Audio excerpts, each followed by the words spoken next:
Meet Reid Lance Rosenthal, rancher, #1 best-selling award-winning author, and unabashedly, unapologetically on the right side of the outstanding issues of our generation. But don't try to fence him in. Sometimes his positions will surprise you, because Reid is definitely his own man, with his own opinions. You might love him, you might hate him, but you won't be able to stop listening. Step over to the right side with Reid.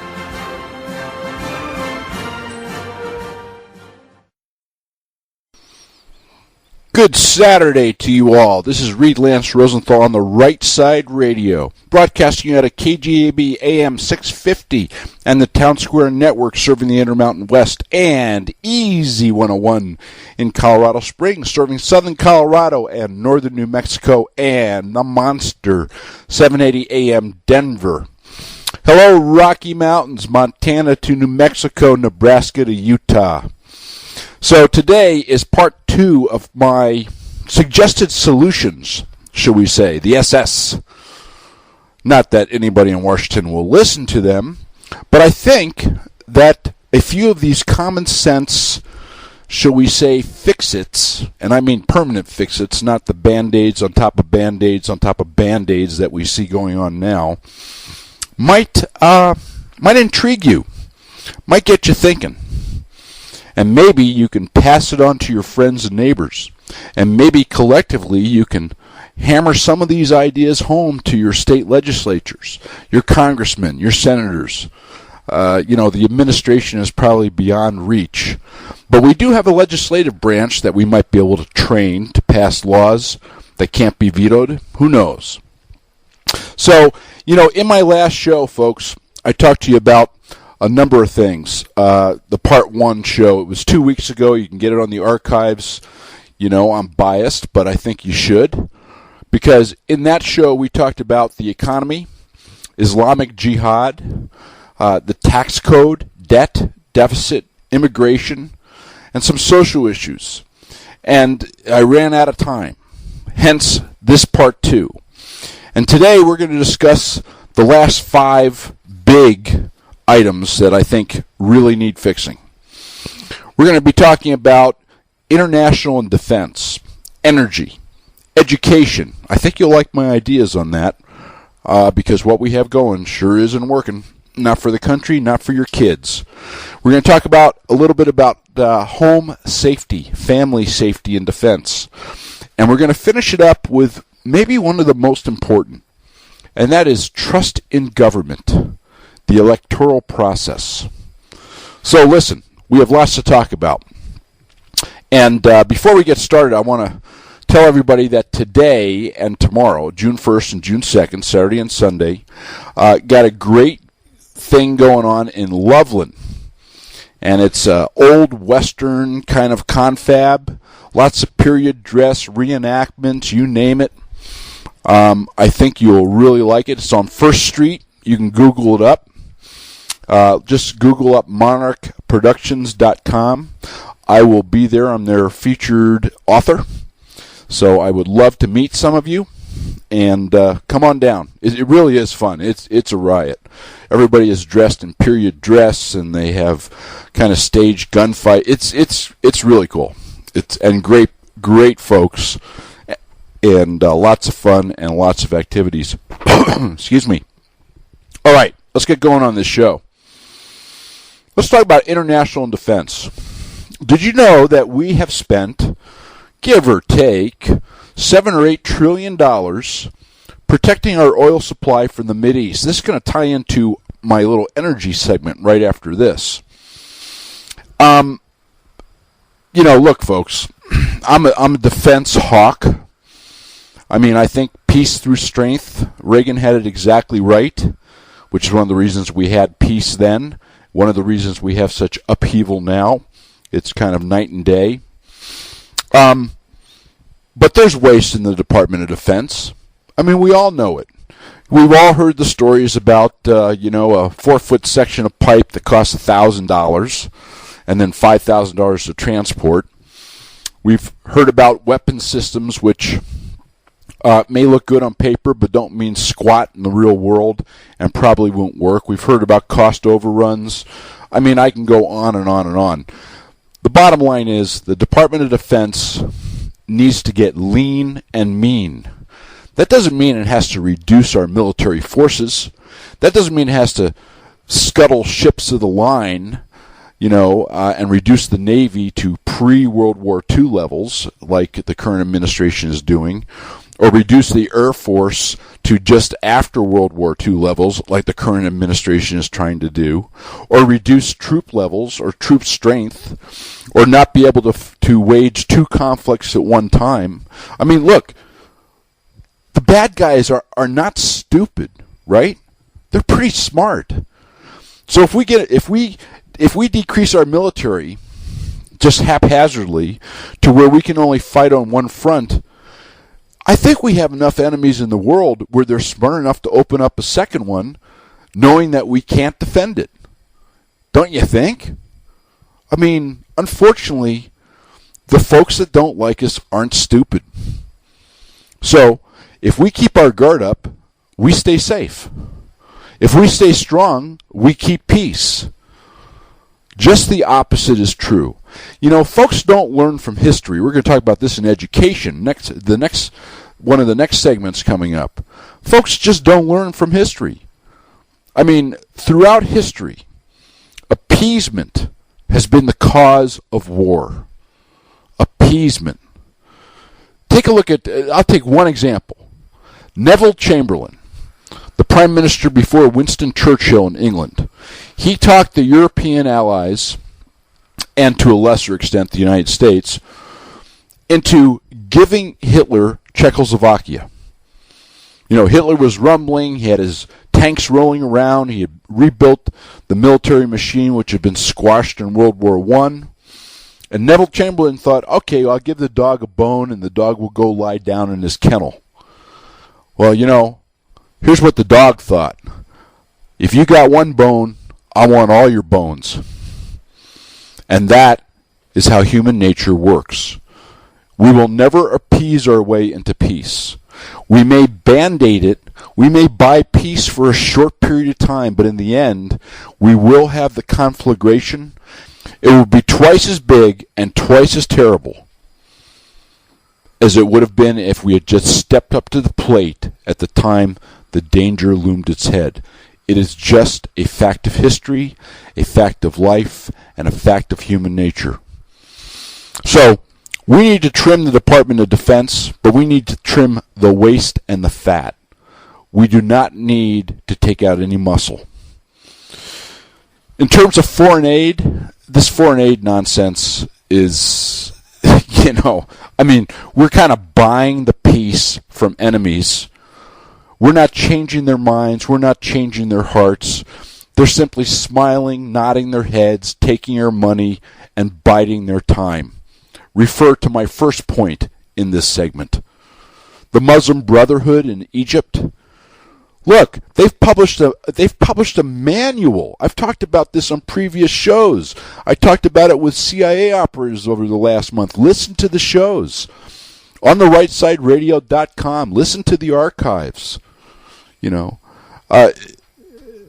These guys are our avowed enemies. Their civilization is the enemy of our civilization. While we would be content to live in peace and say, look, you do your thing and we'll do our thing, they are not.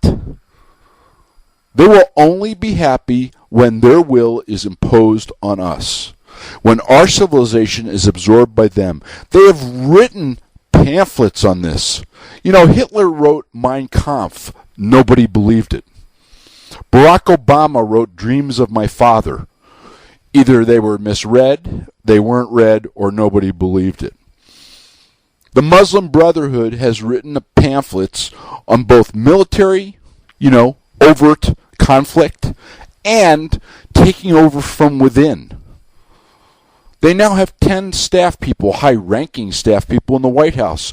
They have advisors advising our security forces. Do you have any wonder why the FBI and the CIA have had removed from their training manuals any reference to Islamic Jihad or Muslim extremism? Come on. I did a show, I forget which one it is, you can find it in the archives, and I told you the story about the frog and the scorpion. Okay? A leopard does not change his spots, to use the old cliche, and it doesn't matter how much milk you feed it. This 4 and 8 thing needs to stop. We don't have the money, and all we're doing is delaying the inevitable until it becomes a much, much bigger problem. That is billions a year, by the way, that we can put back into our own economy, reduce our debt. And that includes the United Nations. The United Nations is not our friend. I'm not going to go into a long diatribe on the United Nations now. I'm going to do a future show on it. We've talked a little bit about it, Agenda 21, the Small Arms Treaty, the Law of the Sea Treaty. I mean, I go on and on and on about global government. And we feed these people between $10 and $18 billion a year. By far the largest contributor of money to the United Nations. And I mean, if you take all the nations collectively, we put in more money. Let's save the money, shall we? Let's take the United Nations building in New York and turn it into some low-income housing and help some Americans. The United Nations can go over and, build a little global dominance palace in Belgium. Who cares? I mean, the United Nations is a farce. And I might add, Susan Rice, our ambassador to the United Nations, is a farce. The two go hand in hand. Maybe she can go to Belgium with them. Okay, listen, we need to recognize that Russia is not our friend, that China is not our friend. We've talked about Islamic extremism in the last show. Listen to it. And in several shows before then with CIA operatives and experts on the Mideast, Sharia law, the whole threat of, shall we say, the Islamic Caliphate. You know, this isn't made-up stuff. This is published stuff by the Islamists. Do you think they just publish it for fun? You think it's a big joke? They mean it. North Korea and Iran. All right. You know, the deal with China and Russia is we seem to follow the path of appeasement over the last 5 years. And by the way, previous administrations have done the same, but just not on steroids like Obama. We should give Russia nothing unless we get something in return. We should give China nothing unless we get something in return.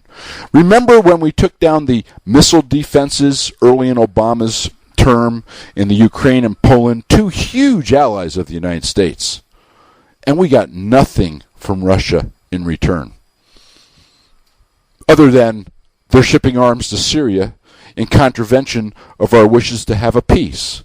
I mean, that's just one example. China, we sent them $150 million. I'm not making this up. $150 million in foreign aid last year. Think about that. Here's a country that's growing at 10%. They're about to overtake us as the world-dominant global economic power. They're building a military at about 3 times the rate that any other country on the planet is building a military.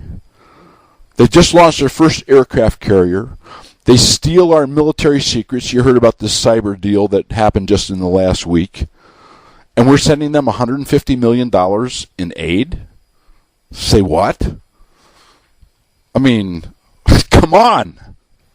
Somebody needs to wake up. Turn the light switch. Let's save $150 million bucks. Let's make a deal, as Donald Trump would say. Let's talk about North Korea. This is ridiculous. Do you know how much time, energy, and angst that we spend on this? And let me tell you, one of these days, that saber rattling by North Korea, that saber rattling is going to turn into a flash of sunlight on steel, and we're going to lose an American city. Now, I hope I'm wrong, but I'm telling you, when you have somebody who has nothing to lose, thinks, whether or not it's true, that they have everything to gain, hates us with an intensity that they do, and has the capability to wreak havoc. They eventually will. They eventually will.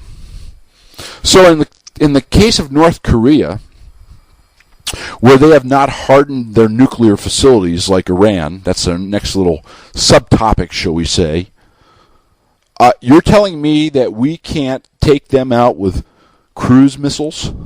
And when I say take them, I don't mean the population. I mean their facilities, their missiles, their abilities to hurt us. Come on. Instead, we're going to appease them again. They're going to become more bold. They're going to build better, longer-range rockets and better, smaller nuclear payloads. Iran has to, their nuclear program has to go away. If Iran gets the bomb, folks, it will change the balance of power in the world. It will absolutely undermine the already unstable world scene. And it will put in immediate and irreparable danger Israel and the United States. Once again, listen to their own words. Read their own propaganda. Read their own pamphlets. You know, when somebody tells you 10 times in a row, I'm going to break your nose, and their hand is balled in a fist, and they're 3 feet away from you looking you in the eye with a hateful glare, it's probably a good idea to understand that they're going to swing whenever they feel the time is right. Unfortunately, and we go back to the appeasement theory, guess what's going on with Iran? They've had years and years and years not only to develop their nuclear capabilities, but to encase them underground. Huge bunkers, concrete, hundreds of feet underground. And you know what? It's doubtful that the United States has, and Israel does not have, conventional capabilities to take out these facilities. Maybe slow them down, but not take them out. And you know what that means? Let's go to the next step. Israel has to act. Obama says we have their back, but I wouldn't count on that. Now, Israel does have nukes, and Israel has accurate guidance systems. It's my thought that if the United States does not get involved very quickly and assist Israel in a conventional strike to at least slow this nuclear nonsense down in Iran, that Israel's going to be backed into a corner and they will have no choice but to use tactical, directed nuclear weapons against Iranian facilities. It's a question of survival for Israel. And we know how desperate people can get when they're fighting for survival. Put aside who's right and wrong in the whole thing. I mean, obviously my sympathies are with Israel. But we have put them in a position by a decade, and this is not just Obama, although he's been the worst, by a decade or more of appeasement of Iran, where once again the reality of history is looming us in the face. By not handling a problem when it was small, it is going to mushroom out of control. Let's talk about energy, because you know it all ties in. So energy is tied into defense, it's tied into the economy, it's tied into jobs. We need to be drilling, and fracking. The Keystone Pipeline needs to happen. Offshore exploration in New York and California need to happen. And by the way, in some of the other East Coast states which are just as broke, Maryland, Virginia, you name it. The bottom line of all this, folks, is that the more energy we produce at home, A, the more jobs we will create. B, the more energy we produce at home, the lower the price will be. And C, the more energy we produce at home, the less our dependence on foreign oil, and therefore the less we have to spend to protect a foreign supply. Now, I realize that doesn't go too well with the redistribution ideas of this administration, which is not only redistribution within the United States, social justice, but also, think about it, between the United States and other countries. You know, in Mr. Obama's mind, read his own stuff. Listen to some of these past interviews with national authors who have done the research. He believes the United States is a colonial power. He thinks that the United States, the middle class of the United States, is the top 1% of the world. You know how he talks about the 1% here in the U.S.? That 1%, those millionaires and billionaires? Well, expand that thought. To him, the middle class of America is the top 1% of the world's wealth, and that means the United States has to give money away. And you know, one of the best ways to give money away to that other 99% is to pay them for oil. Don't think there's not political ideology behind the cloak of green energy and clean air. BS. And the other thing that we need to do is New York and California, huge debts, huge deficits, and obviously they're sitting there thinking, it doesn't matter because we're going to get bailed out by the other states. We're going to get bailed out by the feds. We're going to get bailed out by the taxpayers. You know what we need to do? We need to have a law saying, yeah, you got the choice not to drill your oil shale and offshore California, and you got the same choice, New York, but you know what? When it comes time for you to go bankrupt, if you haven't taken every step to save yourself, we're not stepping in. You're just going to have to go it alone. So everybody gets to make a choice, and everybody gets to live with the consequences. I, for one, here in Wyoming, those of you who are listening to me in the other 6 Rocky Mountain states, all of whom are doing well, and I'll talk about that in just a minute, you really want your tax dollars, your state treasuries emptied either in direct flow to California, New York, and Illinois, or via the federal government to those states who can't seem to get their fiscal act together? I don't think so. I don't. Why should I be responsible for their poor choices? We shouldn't be.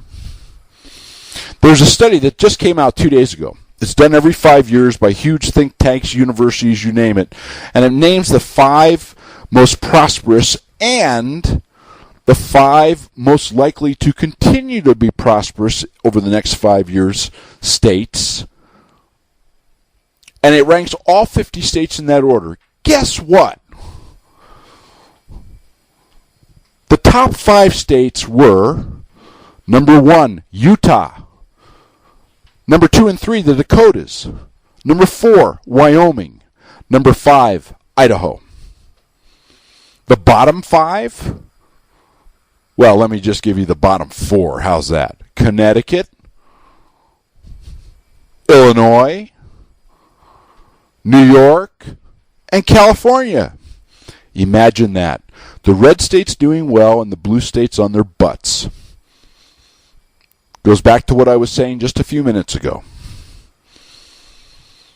There's a reason for this. And you know, I got involved in a posting squabble on the Huff Post. What a rag. Over all this. And I had progressives telling me, oh, well, those red states, they just have small populations and they have huge energy resources. And you know what? They're right. But you know what they're not right about? Income, wealth, and stability per capita. It doesn't matter if you got 100,000 people in your state or 100 million. That's a figure per person. And in terms of energy resources, guess what? California has more energy resources than Wyoming. New York has as much resources as the Dakotas. So much for that argument.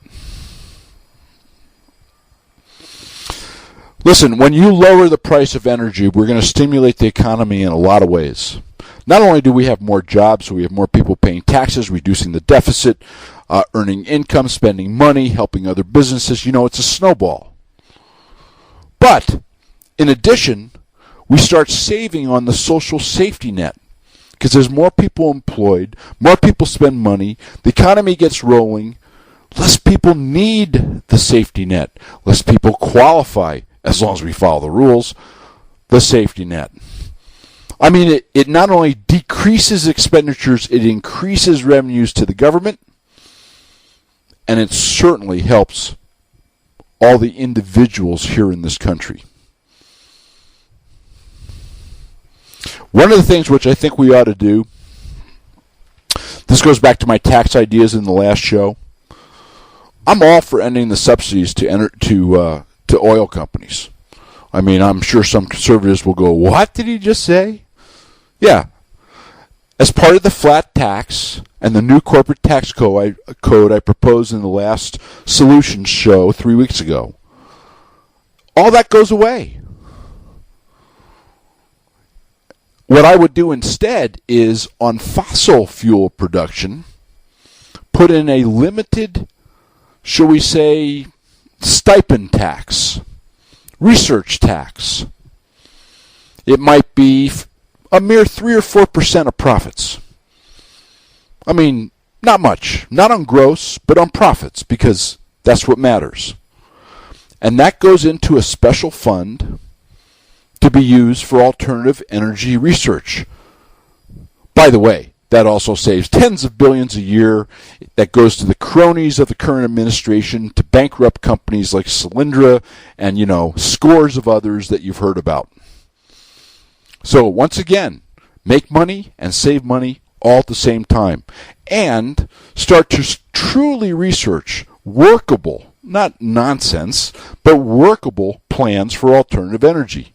Alternative energy is the way to go. We're just, 20, 30, 40, 50 years from there.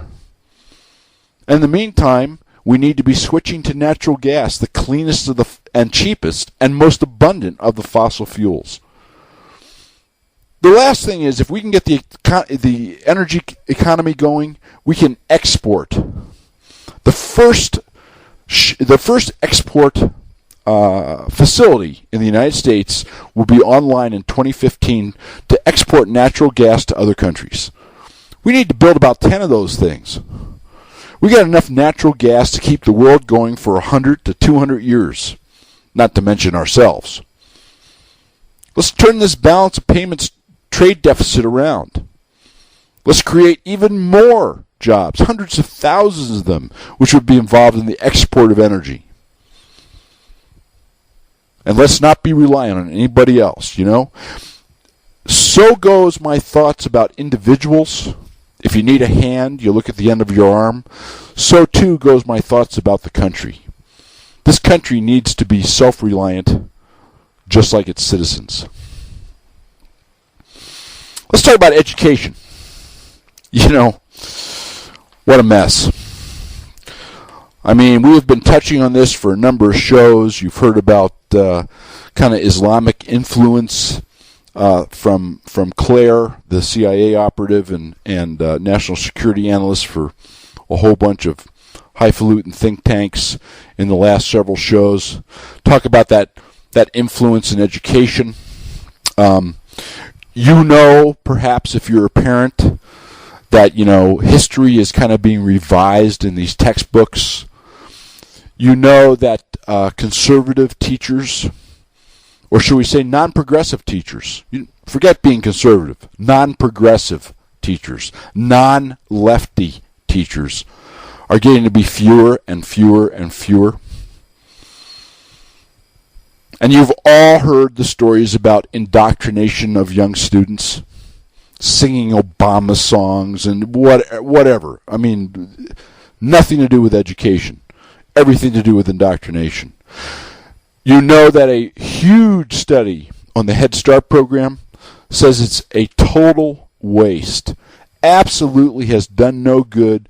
Cost tens of, if not hundreds of billions of dollars over the course of its existence with zero results, in some cases negative results. You've heard the stories about specialty charter schools that turn out, basically A students, hugely successful. You've heard talk about vouchers and all sorts of things. Look, in education, once again, it's a very complex subject with very simple solutions. The simple solutions, number one, close the Department of Education or whittle it down to like 5 people.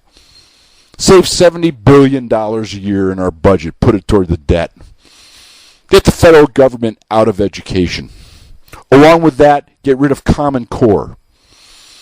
If you listened to that last show with Claire 2 weeks ago, and I suggest you do, toward the end of the show, we actually quote parts of Common Core in there. It's absolutely chilling what these people want to teach your kids, or what they want to indoctrinate your kids with. Get the federal government out of education. Get it down to the states, and even better yet, get it down to the local level. A community can decide how its kids want to be taught.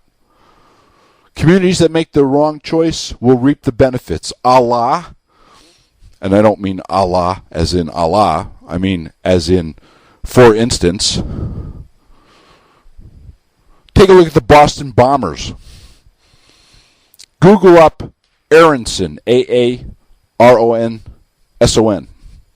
He was the teacher of the younger bomber, and he taught revisionist history. America's bad, multiculturalism, yada, yada, yada. And he was just shocked that one of his students would go out and commit such an act. Gee, let's see. I teach you to hate the values and ideals of the country.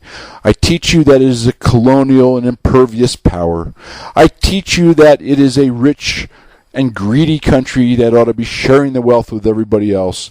And then I'm surprised when you take an action against the country and its citizens. Amazing how that 2 + 2 doesn't equal 4 in his mind.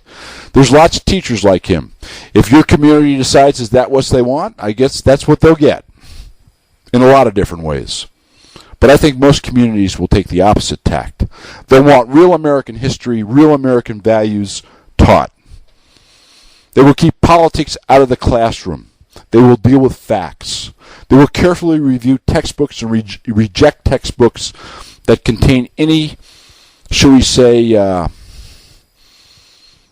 nonsense meant to sway minds rather than educate. And listen, the dumb down of our education system, which has occurred over the last 40 or 50 years, runs almost tangent with the increase in power of the progressive portion of this nation. And by the way, I'm not going to mince words here. I spell progressive communist, not socialist, communist. We can get into a long philosophical discussion about this. We'll save it for another show. The bottom line is anybody who wants to make everybody equal and mediocre rather than allowing people to succeed based on their industry, intelligence, and wherewithal. Anybody who wants to take something from someone else and redistribute it to yet a third person through a big central government is, in my book, a communist. Marx said it best. From each according to their abilities to each according to their needs. In modern parlance, that's called redistribution. The dumb down of our students and our educational system has allowed many of these people to waltz into power. Because an uninformed electorate, along with a prejudiced press, are the two greatest dangers to a representative republic. And we are a representative republic, folks, not a democracy. They are two wholly different things. The progressives would like us to be a democracy, because a democracy is not quite If you study history and you study definitions, one vote, one man, a representative republic is. The biggest thing we can do in education, besides getting rid of the education department, getting the feds out of the government, getting rid of Common Core and any other one-size-fits-all educational process, and giving parents choice in how they educate their kids, whether it's homeschool, whether it's charter school, whatever. With a voucher system, which seems to work beautifully in inner cities, you don't hear much about that, do you, from the mainstream press? Or whatever system might work for parents. I mean, if you're not sending kids to public school and you're saving money, you ought to get all or a portion of that money back to send your kid where you want to send them, don't you think? It's your money. It's not their money, it's your money. But one of the biggest things we can do in education is to motivate our teachers. That might solve a lot of the problems that I listed to begin with. Because right now you have teachers, and by the way, this is not a down thing on teachers. Most teachers, there's always exceptions. Most teachers bust their butts, really care about their kids. They're terrific. But you know, they have a tenure program, and they have unions, and they have all sorts of crap that interferes with their real mission, which is to educate young minds. Not indoctrinate them, educate young minds.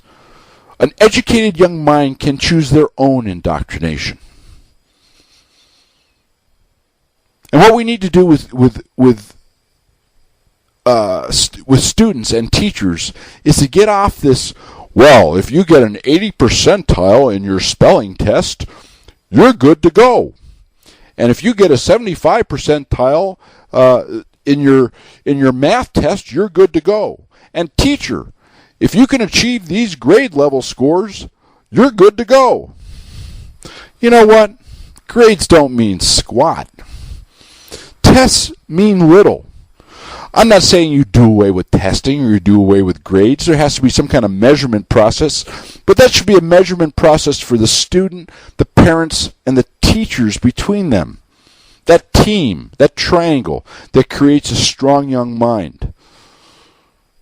No, we need to judge teachers by the results, and I don't mean test scores, because test scores, as we all know, mean very little out there in the real world.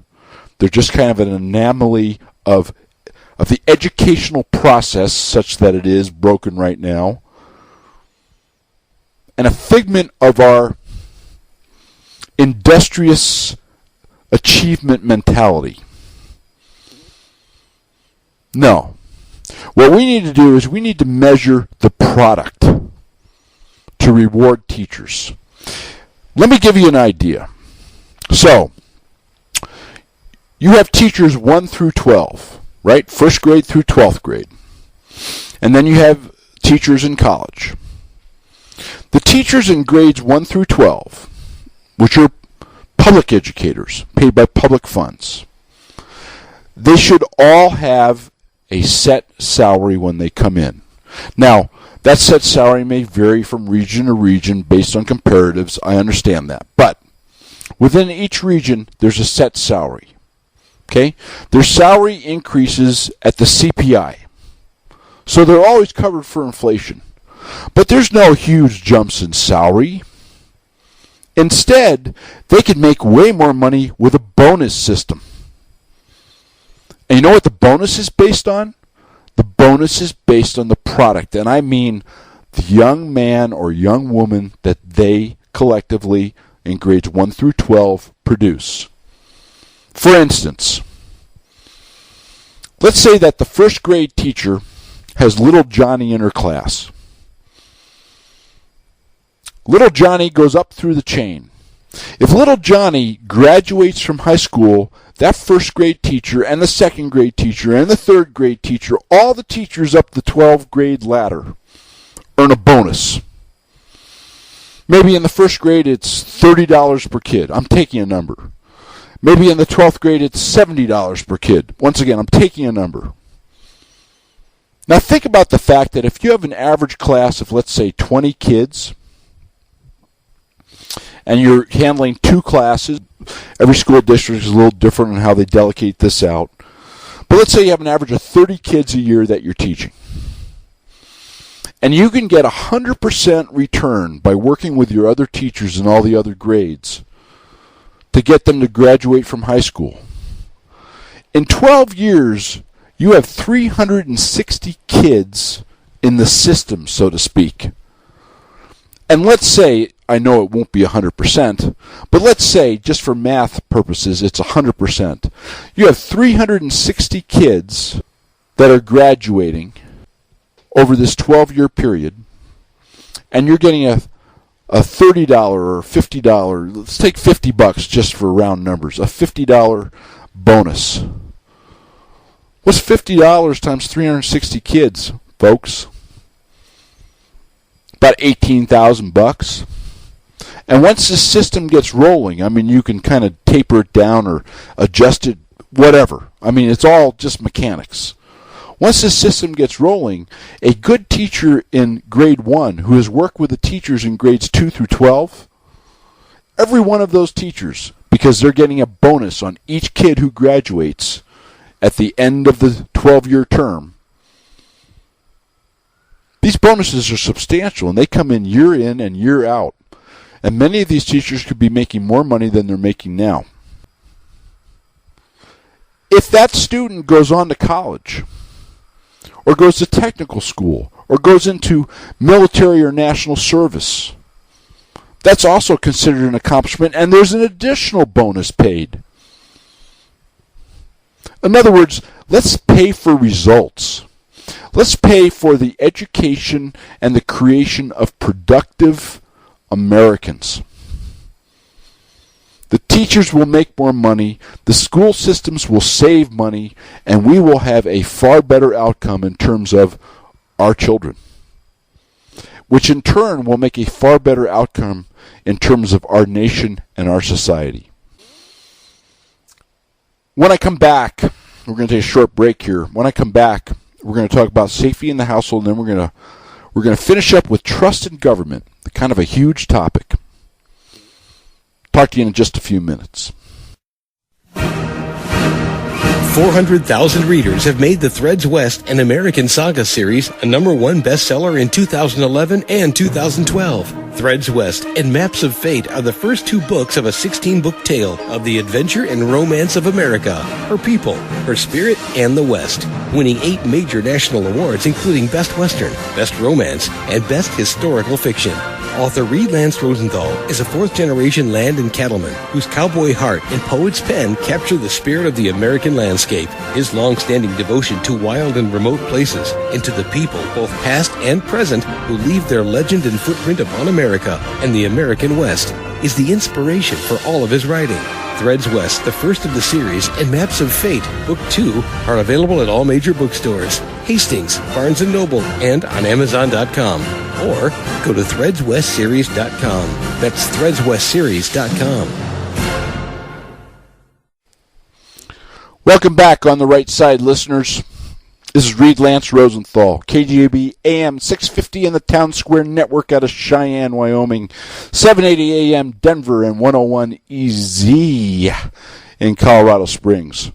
We've been talking about solutions, applying simple common sense to complex problems and getting results, permanent results, not Band-Aid after Band-Aid after Band-Aid over a gushing jugular vein. And so far we've talked about international and defense. We've talked about energy. We've talked about education. We're now going to finish up the show in the last 2 segments with home safety and the big one, trust in government. So look, folks, let's face the facts, shall we? I don't know what we're going to do to get Iran under control. We talked about it in this show and a little bit in the last solution show. I don't think that we have the cojones to do what needs to be done with North Korea. I'm positive that under the current administration, Russia and China will grow stronger and we will grow weaker, meaning more conflicts. And I am equally as positive, though very sadly so, that one of these rogue enemies out there, and I don't mean China and Russia, but I'm talking about Iran, North Korea, or somebody that they would sell a weapon to, is eventually going to penetrate the sieve, which is our borders and defense, particularly with an administration that refuses to use the word terror or Islamic extremism. Can't stop an enemy you won't recognize. And we're going to have a kind of horrific terror event. I really hope I'm wrong. I really, really, really do. But you know, it's just not looking great. And we all know that natural disasters can happen at any time. I look at these poor people in Oklahoma with that tornado. You know, look at those poor folks along the coast of New Jersey with the hurricane. You know, look at those folks who are struggling with wildfires out in California. I mean, I'm familiar with that stuff myself. So a disaster can strike at any time. And I think that we also know, and I talked about this, and we've talked about it on numerous shows, search the archives. I've had economic specialists on. George Uclo, listened to that first show 2 months ago. I mean, international finance wizard, very concerned about the stability of the United States economy, and an Obama supporter. The bottom line is, if we don't get our debt under control, if we don't stop our spending, if we don't get a budget, if we don't get our caca together on all the rest of these levels that I've talked about in these two shows, bad things could happen. Russia and China may get their wish that the dollar is no longer the reserve currency of the world, which would be an economic calamity for the United States, would mean we cannot print our own money anymore. Only the world reserve currency can do that and have it accepted by the world.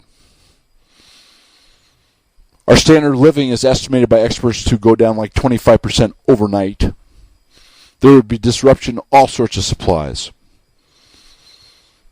You know, we have growing unrest within this country, so we could have domestic unrest, which is being fomented, I might add, in a scurrilous and intentional way by this administration and its minions.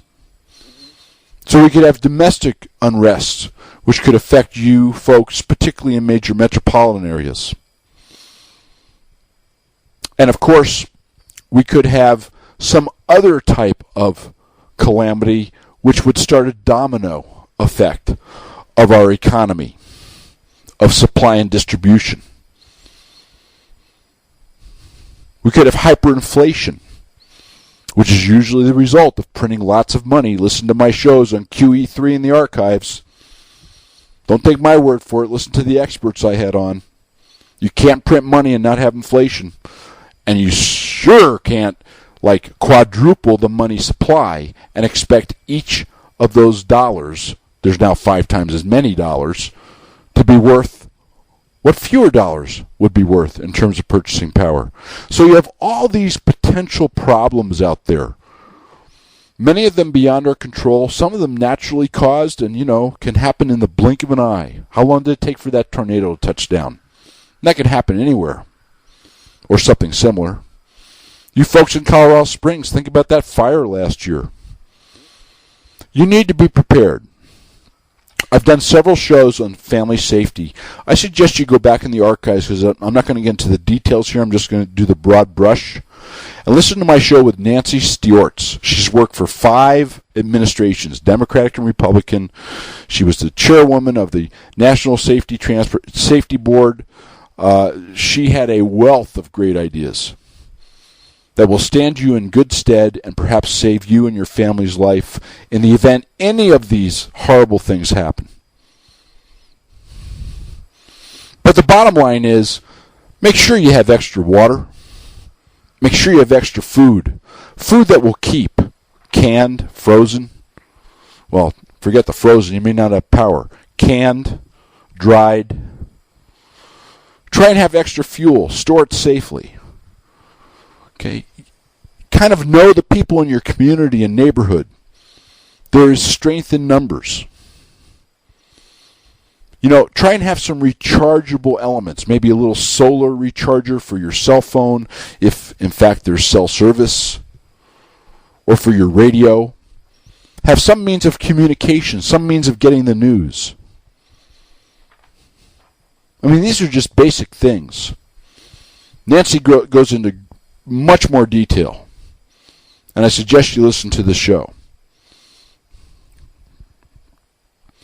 And one of the things that you really need to have, folks, is you need to have a weapon for defense. I really can't emphasize this enough.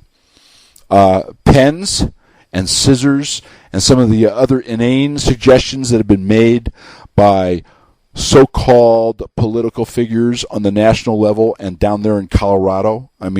Where did those morons come from? That's just not going to help you.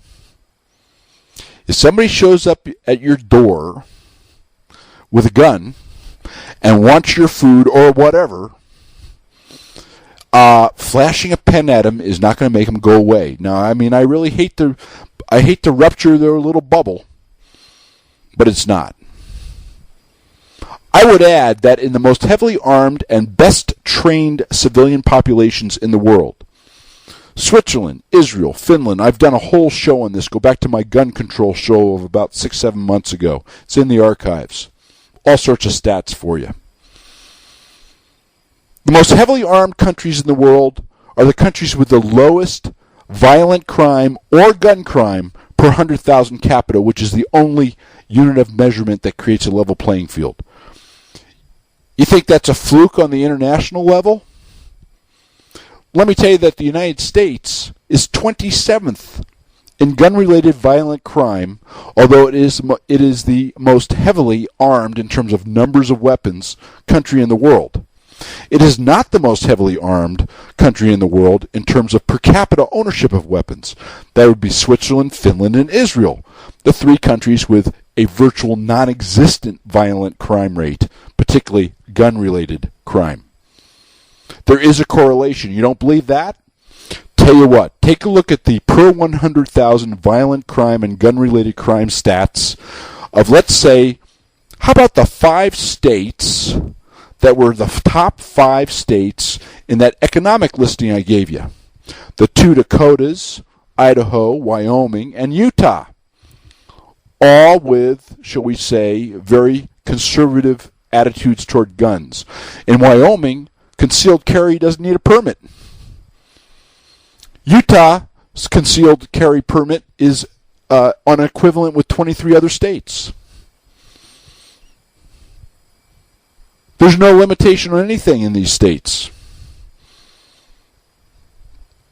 Only Colorado. Because somehow you let these folks get into power. And they hoodwinked you over a weekend. And you drank their Kool-Aid before waking up and it was too late. Has gun control laws. Let's see if your crime rate goes down, Colorado. Here's my forecast. 1 year from now, it'll be up. Because that's what history teaches us, no matter how much they want to try and revise it. You don't believe it on the local levels? Compare the metropolitan areas. Compare the per 100,000 crime rates in the big cities in Texas against the big cities like Chicago and Illinois. That'll open your eyes. Compare the 100,000 per capita crime rate anywhere you want.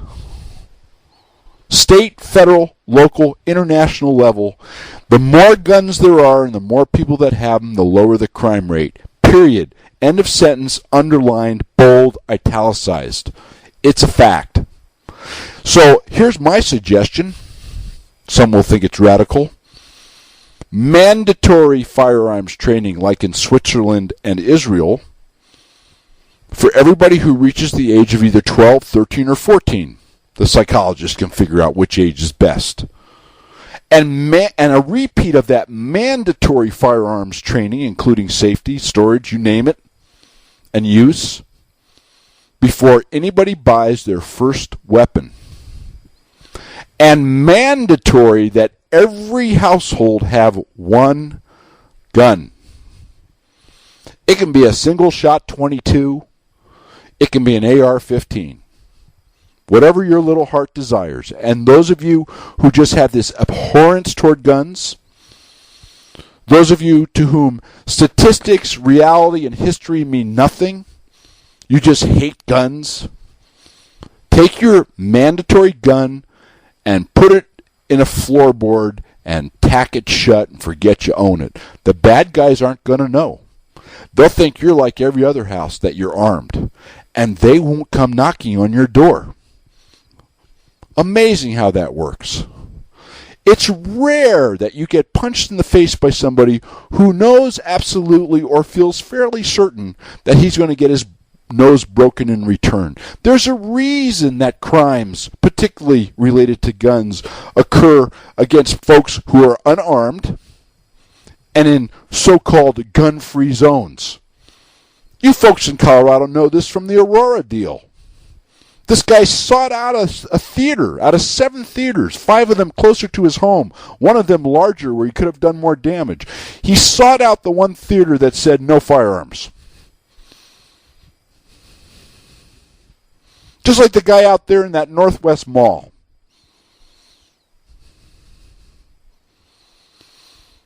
Think about it. I hope these solutions make some sense to you. If they do, talk to your friends and neighbors. If you want to get them to listen to the show, so much the better. But talk about the ideas.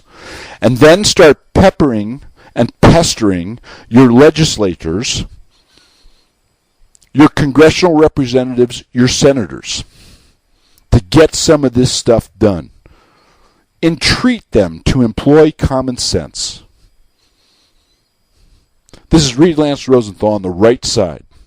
Have yourself a great Saturday and a great Sunday.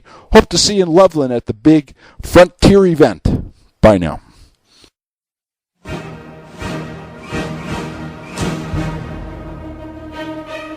For more information about Reid and his work, please go to ontherightsideradio.com. There you can also click to purchase the first 2 volumes of his #1 best-selling historical Western series, Threads West, An American Saga, and Maps of Fate. And now the first volume of his new nonfiction series, Land for Love and Money, is available everywhere, or go to landforloveandmoney.com. That's Land for Love and Money. We'd also like to remind you that if you've missed any shows, you can go to the show archives on Reid's ontherightsideradio.com webpage. We look forward to seeing you again next week for another episode of Reid Lance Rosenthal on the Right Side.